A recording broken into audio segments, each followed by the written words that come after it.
காலையில் படுக்கையில் எழுந்து இரவு படுக்க போகும் வரை உலகத்தில் என்னென்ன விஷயங்கள் செய்கிறோமோ எல்லாத்துக்கும் இஸ்லாத்தில் நமக்கு வழிகாட்டு வந்துருக்கு.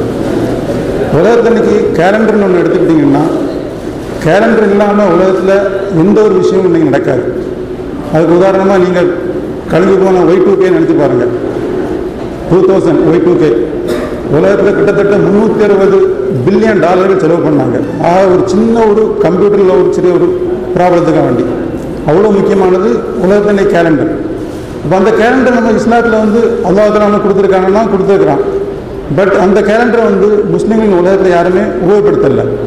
ஒரு சில நாடுகள் முன்பு உபயோகப்படுத்திட்டு இருந்தாங்க. இன்றைக்கி சொல்ல போனால் உலகத்தில் எந்த நாடுமே உபயோகப்படுத்தலை. சவுதி அரேபியாவுக்கு நான் ஃபஸ்ட்டில் போகும்போது சுமார் 99% கம்பெனிகள் ஹிஜ்ரி கேலண்டரில் தான் சம்பளம் கொடுத்துட்டு இருந்தாங்க. ஆனால் இன்றைக்கி பார்த்தீங்கன்னா ஒரு 1% கூட கம்பெனிகள் சம்பளம் கொடுக்க மாட்டேங்கிறாங்க. கவர்மெண்ட் மட்டும் கொடுத்துட்ருக்கு. அதை எவ்வளோனாலும் சொல்ல முடியாது. காரணம் என்ன? உலக ஆதாயத்துக்காக வேண்டி. ஹிஜ்ரி கேலண்டர் இப்படி நம்ம சம்பளம் கொடுத்தோம்னா 11 நாள் அதிகமாக சம்பளம் கொடுக்க வேண்டியது. கிரகோரியன் கேலண்டர் இப்படி கொடுத்தோம்னா அந்த 11 நாள் அவங்களுக்கு லாபம் கிடைக்கிது. 365 நாள் வருஷத்துக்கு. ஹிஜ்ரி படி கொடுத்தீங்கன்னா 355 நாள்.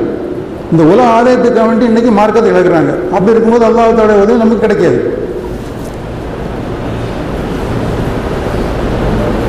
அடுத்தபடியாக சூரா பக்ராவில் 189வது ஆயத்து, யஸ்அலூனக அனில் அஹில்லா குல் ஹிய மவாகீது லின்னாஸி வல் ஹஜ்.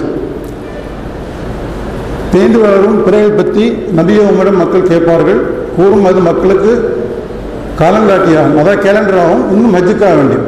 இதில் அல்லாஹ் தஆலா கேலண்டருடைய பர்பஸ் 2 பர்பஸ் சொல்கிறான். ஒன்று சிவில் பர்பஸ், இன்னொன்று ரிலீஜியஸ் பர்பஸ். சிவில் பர்பஸ் தான் ஆனால் காலங்காட்டின்னு சொல்கிறான். ரெண்டாவது ரிலீஜியஸ் பர்பஸ் உதாரணத்துக்கு ஹஜ்ஜு சொல்கிறான். ஹஜ்ஜு, நோன்பு, ஜக்காத்து எல்லா விஷயங்களுக்கும் ரிலீஜியஸ் பர்பஸ். உலகத்தில் நம்ம கேலண்டர் ரிலீஜியஸ் பர்பஸுக்கு யூஸ் பண்ணுறதை விட சிவில் பர்பஸுக்கு தான் அதிகமான பர்பஸுக்கு யூஸ் பண்ணுறோம். நம்ம காலையில் முடிச்சிருந்த நைட்டில் படுக்க போகிற கேலண்டர் எதுக்கு யூஸ் பண்ணோம்னா மேக்ஸிமம் சிவில் பர்பஸ் தான். ரிலீஜியஸ் பர்பஸ் உதாரணம் வருஷத்துக்கு 2 நாள் ஹஜ்ஜு, நோன்பு, மற்றபடி ஜக்காத்து. அதனால தான் அல்லாஹ் தஆலா ஃபர்ஸ்ட் பர்பஸை சிவில் பர்பஸாக சொல்கிறான். ஆனால் ஃபர்ஸ்ட்டில் ஹஜ்ஜுன்னு சொல்லலை. ஃபர்ஸ்ட்டில் மவாகீது லின்னாஸ்ன்னு சொல்கிறான். ரெண்டாவது தான் என்ன சொல்கிறான்? ஹஜ்ஜுன்னு சொல்கிறான். உலகத்தில் கேலண்டர் எடுத்துக்கிட்டிங்கன்னா மொத்தம் 3 வகையாகும். ஒன்று சூரிய கேலண்டர். இந்த கேலண்டர் கம்ப்ளீட்டாக சூரியன் அடிப்படையாக உள்ள கேலண்டர். ரெண்டாவது கேலண்டர் லூனார் கேலண்டர். அது கம்ப்ளீட்டாகவே சந்திரன் அடிப்படையாக கொண்டது. மூணாவது கேலண்டர் லூனி சோலார்னு சொல்லுவாங்க. அதில் சூரியனையும் சந்திரனையும் அடிப்படையாக கொண்ட கேலண்டர். நீங்கள் லூனார் கேலண்டர் எடுத்துக்கிட்டிங்கன்னா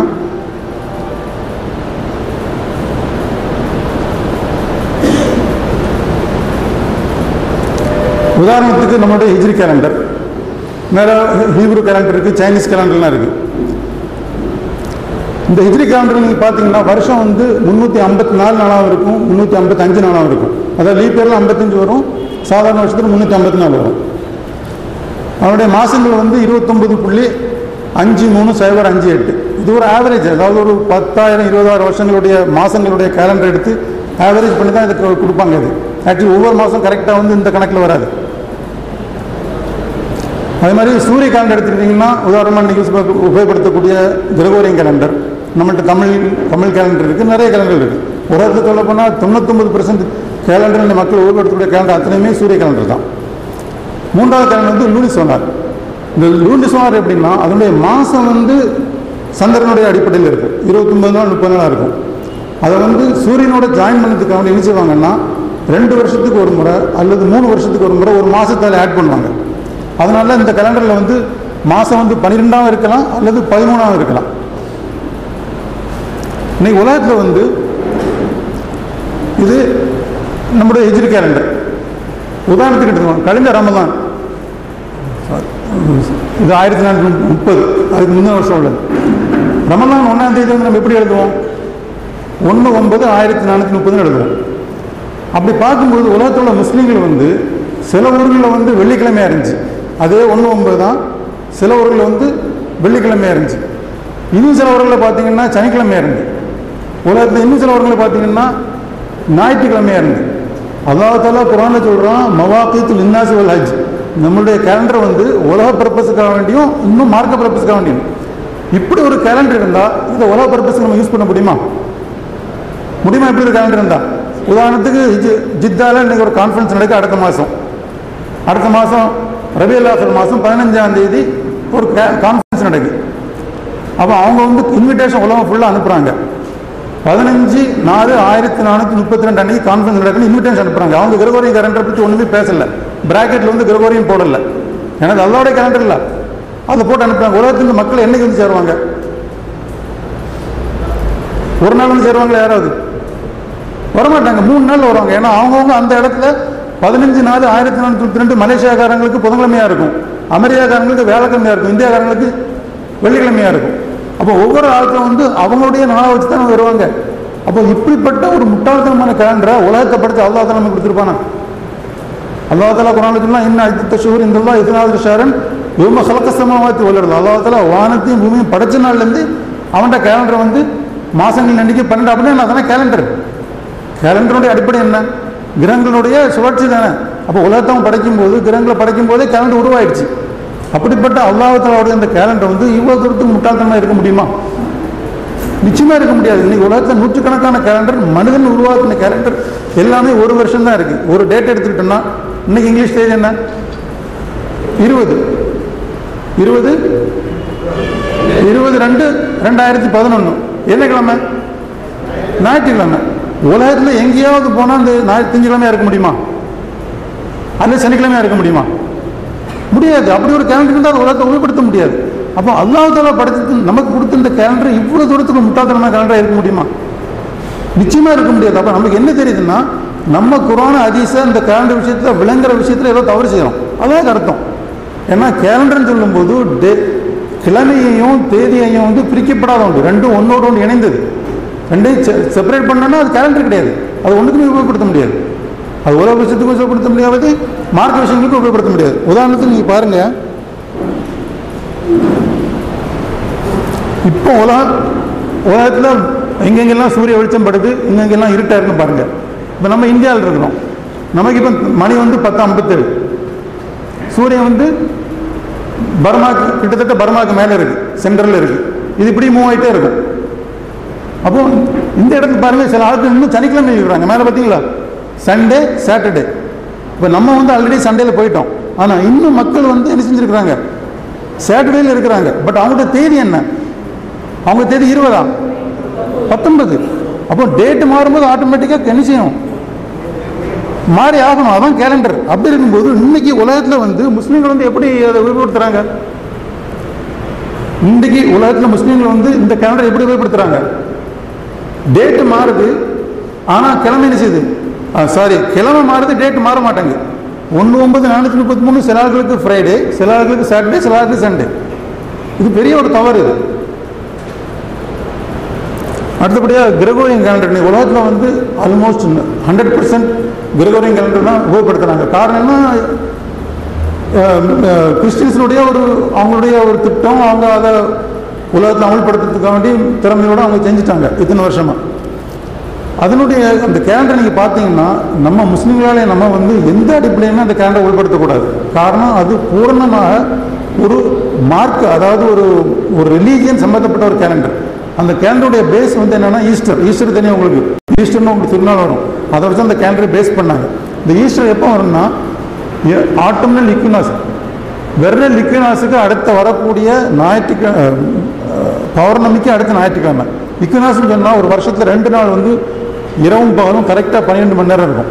மற்றபடி நீங்கள் வருஷத்தில் 363 நாள் பார்த்தீங்கன்னாலும் கூடுதல் குறைவாக தான் இருக்கும். 2 நாள் தான் வந்து கரெக்டாக 12 மணி நேரம் வரும்.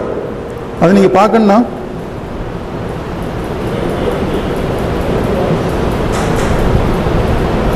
பார்த்தீங்கன்னா இந்த அதாவது சொல்கிறாங்கல்ல, உலகத்தில் வந்து துருவ பிரதேசங்களில் வந்து 6 மாதம் வெயிலாக இருக்கும், 6 மாதம் நிழலாக இருக்குன்னு இருட்டாக இருக்குன்னு சொல்லுவாங்கல்ல. அதான் இது நீங்கள் மேலே பார்த்தீங்கன்னா கம்மியில் டார்க்காக இருக்கும். அது நீங்கள் காலையில் சூரியன் உதிச்சதுலேருந்து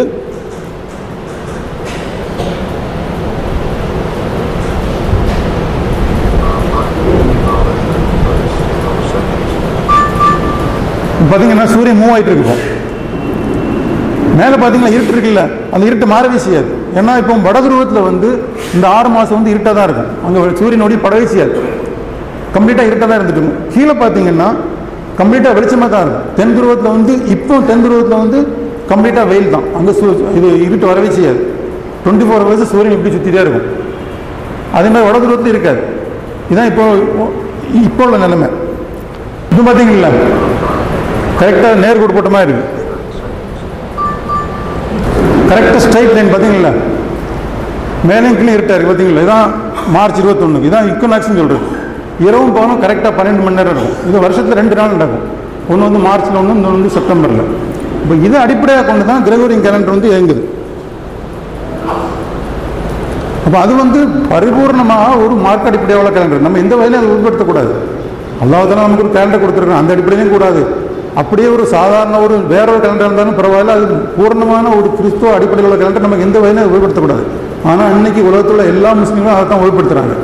அதனால தான் அல்லாஹ்வுடைய ஒரு கோபாரம் நம்ம இருக்கு. நம்ம வந்து அதில் ஒரு ஒற்றுமையாக இல்லை. ஒரு உதாரணத்துக்கு 40 வருஷத்துக்கு முன்னாடி பார்த்தீங்கன்னா அப்போ வந்து எந்த கம்யூனிகேஷனும் கிடையாது, இன்டர்நெட் கிடையாது, ஒன்றுமே கிடையாது. ஒரு ட்ரெங்கால் போட்டிங்கன்னா 10 மணி நேரத்துக்கு போகிற தான் அடுத்த ஒரு பாம்பேக்கு போவோம் அல்லது அடுத்த ஸ்ரீலங்காவுக்கு போவோம். அன்னைக்கு வந்து சொல்ல போனால் தமிழ்நாடு ஃபுல்லாக ஒரே நாளில் கொண்டாடினாங்க, இந்தியா ஃபுல்லாக ஒரே நாளில் கொண்டாடினா சரித்திரம் கூட இருக்குது சுதந்திரத்துக்கு முன்னாடி. ஆனால் இன்னைக்கு வந்து நம்மகிட்ட அல்லாஹ்தாலா எல்லா விதமான கம்யூனிகேஷன் எல்லாமே இன்ஸ்டன்ட், இன்னைக்கு எல்லாமே ரியல் டைம். அப்படி வந்து நம்ம என்ன செய்கிறோம், ஒரு ஊரில் 3 நாளை கொண்டாடுறோம். அது காரணம் என்ன, நம்ம வந்து முதல்ல குரானே ஹதீஸ் ஒழுங்காக புரியல, ரெண்டாவது நம்ம வந்து இஸ்லாமிய கேலண்டரை வந்து கம்ப்ளீட்டாக புறக்கணிச்சிட்டோம். அதை உபயோகப்படுத்தாலும் அல்லாஹ்தாலா புறத்துலேருந்து ஒரு தண்டனைன்னு நம்ம சொல்லலாம். இந்த கிரெகோரியன் கேலண்டர் நம்ம யூஸ் பண்ணக்கூடிய கேலண்டரில் அதனுடைய ஹிஸ்ட்ரி, உலகத்தில் வந்து மனுஷன் வந்து எல்லா விஷயங்களையுமே வந்து இயற்கையை பார்த்தா ஆரம்பத்தில் படிச்சிருக்கான். அப்போ ஆரம்ப காலத்தில் நீங்கள் என்சைக்ளோபீடியா பார்த்தீங்கன்னா உலகத்தில் எல்லா இடங்கள்லையும் வந்து சந்திரனை தான் கேலண்டராக யூஸ் பண்ணாங்க. இப்போ இன்றைக்கு நம்ம உபயோகப்படுத்தக்கூடிய கிரெகோரியன் கேலண்டருடைய பேசிக் வந்து ரோமன். இந்த ரோமன் கேலண்டருடைய பேசிக் வந்து ஆரம்பத்தில் அதுக்கு பேரெலாம் கிடையாது, ஒரு 10 மாதம் இருந்து மாரிட்டஸ், அப்ரிலஸ், மாரிஸ், ஜூனிஸ், இந்த இட்டாலியன் நேமில். அதை பார்த்தீங்கன்னா எல்லாமே ஆல்டர்னேட் 30, 29, 30, 29 தான் வரும். அது வந்து சந்திரன் அடிப்படையாக தான் வச்சுருந்தாங்க. அதுக்கு பின்னாடி தான் அதை வந்து என்ன செஞ்சாங்க, சூரியனாக மாற்றினாங்க. மாற்றி ஒரு 2 மாதத்தை வந்து லாஸ்ட்டில் ஆட் பண்ணாங்க. பார்த்தீங்கன்னா லாஸ்ட்டில் வந்து டிசம்பர் தான் லாஸ்ட் மந்த். அவங்க வந்து ஃபஸ்ட்டில் வந்து 4 மாதத்துக்கு வந்து கிரகங்களுடைய பேரை கொடுத்துருந்தாங்க. அதுக்கு பின்னாடி வரக்கூடியது எல்லாமே வந்து எண்ணிக்கை தான். குயின்டில்லஸ்னா 5, குவாண்டத்துலேருந்து வந்தது. செக்ஸ்டில்லஸ்னா 6, அது மாதிரி செப்டம்பர்னா 7, அக்டோபர்னா ஆக்டோபர்ஸ் இருக்குல்ல 8, நவம்பர் 9, டிசம்பர் அது வந்து 10.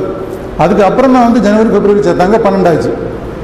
பின்னாடி என்ன செஞ்சாங்கன்னா Roman calendar BC 156 Roman calendar வந்து அவங்க இன்ட்ரடியூஸ் பண்ணும்போது ஜனவரி பிப்ரவரி வந்து மேலே கொண்டு வந்துட்டாங்க. அப்படி கொண்டு வரும்போது இந்த பிப்ரவரி கடைசியில் வந்து 29 தான் இருந்துச்சு. அது அப்படி தான் வச்சுருந்தாங்க.